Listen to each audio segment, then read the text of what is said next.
এই শাড়িটা ঈদে পরার জন্য কিনছিলাম, কিন্তু ঈদের শাড়ি ঈদেই পরা হয় নাই। সামহাও আমি একটু ব্যস্ত ছিলাম, যার কারণে আর শাড়ি পরা হয় নাই। তাই চিন্তা করলাম এখন এই শাড়িটা পরে যখন রেডি হচ্ছি তোমাদের সাথে একটু ভিডিওটা শেয়ার করি।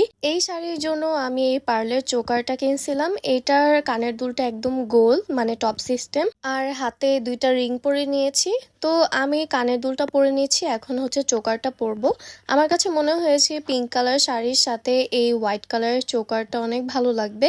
অনেক খোঁজার পর হচ্ছে আমি এইরকম একটা চোকার পাই। এটা হচ্ছে আমি নিউ মার্কেট থেকে নিয়েছিলাম। যারা আমার নিউ মার্কেটের ব্লগ দেখেছো তারা দেখবা যে আমি এই চোকারটা কিনেছিলাম। এইটার প্রাইস নিয়েছিল 250 টাকা। তো এখন হচ্ছে আমি চুড়ি পরবো আর ব্রেসলেট পরবো।